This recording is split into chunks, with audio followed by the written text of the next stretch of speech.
recent years, the media have reported that China's economic growth is slowing. But actually, most of that slowed growth is happening in China's first and second-tiered cities. Meanwhile, the central government is issuing new policies that will benefit smaller towns and villages. What does that mean for you? Let's find out right here in Jiangxi, Shangrao. With a population of about 43 million, Jiangxi is a southern province in China known for its misty mountains and freshwater lakes.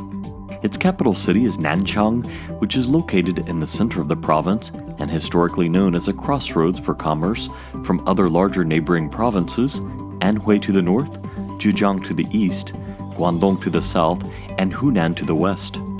The city of Shangrao is located on the eastern side of the province and is actually Jiangxi's most populated city with 7.7 million people. The city's vice mayor, Ren Youchun, explains why the city is strategically located.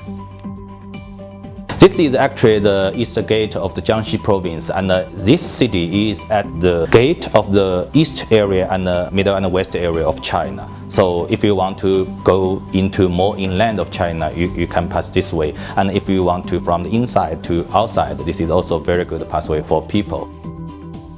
Shangrao is strategic for business. In ancient time, we just moved through the river, but nowadays we have the high-speed railway, so you can move from here to Hangzhou only 1.5 hour, to Shanghai only 2.5 hour, to Beijing and to Guangzhou only 6 hour high-speed railway. And Vice Mayor Ren is right about the convenience of China's high-speed rail. Our production crew started our lightning-speed journey to Shangrao from Shanghai's Hongqiao Railway Station. China's high-speed rail network is indisputably the world's largest, longest, and fastest. It connects the first and second-tier cities in all of China's provinces to hundreds of smaller towns at speeds of 300 kilometers per hour. And the length of the tracks is over 19,000 kilometers. That's almost half of the Earth's circumference. And now Chinese and foreigners can buy tickets at the station, online, or by mobile phone app. And getting around the country is faster and easier than ever. So distances that used to take 6 to 8 hours between cities now only take 2 to 4 hours.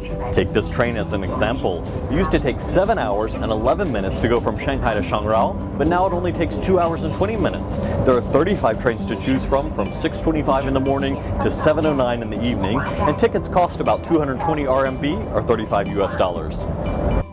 Shangrao's new high-speed rail station offers trains in every direction, and as Vice Mayor Ren said, it's one of a kind as it's the only city on both the north-south and east-west railway arteries. But as one who has visited over 100 small towns in China, I'm interested to see if the recent surge in modern infrastructure will really benefit the city in the long run, or will it just be an empty investment? One of the best ways to evaluate the economic future of a small town in China is to look at the infrastructure. Of course, airports, wide roads, train stations, they're all a must. But I recommend that you look at the green spaces. Shangrao boasts one of China's greenest cities, with 61% of its land dedicated to forests and parks. How well are they maintained? See for yourself. I must admit that I was surprised to see how meticulous the parks and public spaces are maintained, both inside and outside the city. Maybe that's one reason Shangrao has been awarded model city status and a top tourist city of China. Even the city's name means land of richness in Chinese, and the well-kept green spaces certainly reflect the city's heritage as a pottery capital of China, another well-deserved title because of the region's fertile soil, lush forests, and mountains abundant with copper. And speaking of mountains, just a quick ride outside the city will take you to one of China's cleanest mountain ranges. Another way to evaluate the status of a small town in China is to visit its tourist locations. Just outside of Shangrao is Sanqing Mountain, and it's listed as a UNESCO Global Geopark. UNESCO listed Sanqing Mountain as a World Heritage Site in 2008, and National Geographic China regards this place as one of China's top 5 beautiful mountains. The granite landforms are simply primeval, and the flora is as well kept as the gardens in the city. If you're an outdoor enthusiast, then this place is for you. It's got 13 kilometers of trails for either hiking or walking at a leisurely pace. Leisurely may not be the right word. While the path is even and secure, it is mostly uphill, which can be tiring. And if you're really lazy, you can hire these guys to carry you up the mountain for about $3.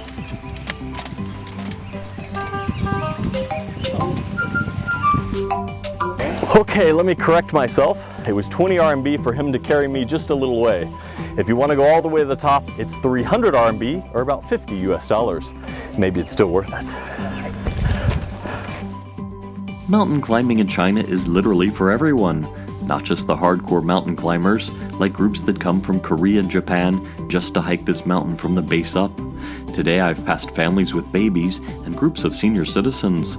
So if you're traveling with small children, or if you have equipment like our production crew, then you can always take the cable car up and down. And if you're afraid of heights, then don't worry. This cable car system was designed and constructed by an Austrian company that specializes in mountain cable cars. Heading back to the city, I realized that Shangrao has abundant land that has yet to be developed, but that doesn't mean that development isn't underway. In fact, in the center of the city, Dalian Wanda is building a 750,000 square meter mixed-use complex with a total investment of 6 billion yuan, which is close to 1 billion US dollars. When completed, there will be a 5-star hotel, indoor and outdoor pedestrian shopping streets, residence towers, and office space. While this is common in many cities in China, what's uncommon is the relatively low housing price. For a new apartment that would cost about $1 million US dollars in Shanghai, you can buy the same space here for about 80,000 US dollars. Of course, Shangrao isn't Shanghai, but for a city within a 2 to 3 hour radius of a first-tier city, it means that now is a golden time for property buyers, even for investment. And Vice Mayor Ren explains how the local government is taking part in attracting more business to invest by setting up shop here. Actually, we try to encourage more foreigners to invest here, and also we want more of the products here can be sold outside of the country because we have very good green agriculture and also the fruits. This is also very good for people all over the world. And we encourage the foreigners to come here to be a tourist at the very beginning maybe, and then you can see this is a place for you to invest because you can have your office and have your weekend in Shanghai. But you can, from Monday to Friday, you can stay here because it's quite convenient for you to move all around China here.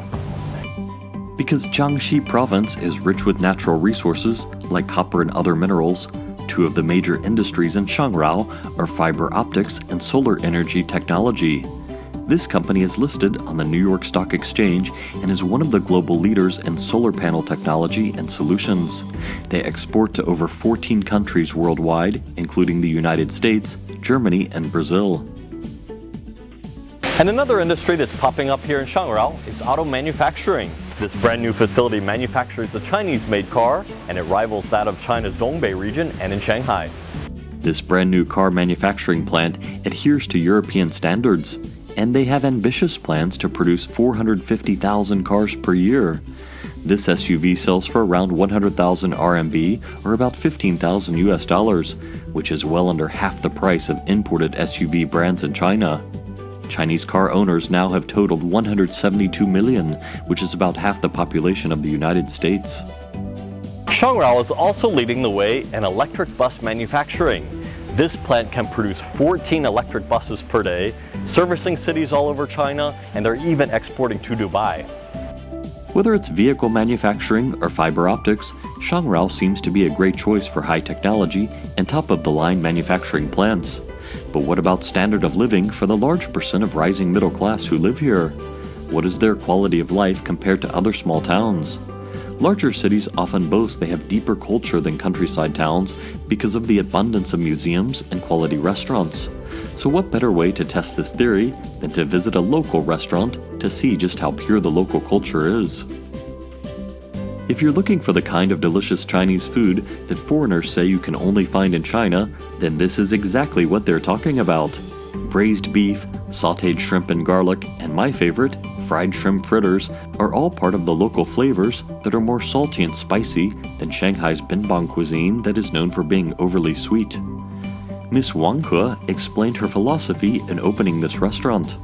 我们这家餐厅呢是一家大众文化主题餐厅，大家可以看到我们的餐厅里面呢，挂了很多的名家的字画，也就是希望我们来这吃饭的朋友呢，不仅仅能够享受到这个味蕾上的饕餮盛宴，当然呢，也能够给他们带来一些视觉上的享受，给他们带来一些文化大餐。我们上饶呢是一座生态旅游城市，我们这有着世界自然遗产的三清山，还有龟峰，还有我们国家级的生态公园等等。那么我们这呢也是对外向欢迎很多的朋友到我们这来投资、移居、移游。And indeed, this restaurant mixes a large amount of culture into their cuisine. But what about foreign restaurants in this small town? International franchise restaurants are on their way to Shangrao, but you can still find some international cuisine in restaurants like this that was started by an Italian. Tiana is a favorite for locals who have lived or studied abroad, and for those who like authentic Western food. I was really surprised to find out just how authentic they are. China's import laws have changed a lot in the last 10 years since I've lived in China. Now in places like Shangrao, you can even find a nice red wine from France or a white wine from America. But if you're a beer lover, don't worry, they even have black beer imported from Germany and fruit beer imported from Belgium. All of this is going to go great with my imported steak from Australia. As we say, the proof is in the pudding. And in the case of Tiana, their ingredients and cooking methods are as Western as you can get. The chef explains one of their secrets to success, a monopoly on the market. 上饶没有很多像这样的国外的饭店，所以我们的老板就决定开一家这样的店，就在去年，就一直以来我们的生意都挺好的，有很多的国外的朋友，还有我们本地的一些人都很喜欢我们这里的美食。And I've got some more good news for you. If you're a pizza lover, they make all their pizzas here from scratch, and they fire them in a wood-fired traditional pizza oven. Small cities in China have come a long way thanks to improved logistics and imports. That means throughout the country, you can find your favorite breakfast cereals, cheeses, meats, and beverages. And if you're still longing for a taste of home, then there's always the new McDonald's. The bottom line is, Shangrao is ready, willing, and inviting for an investment.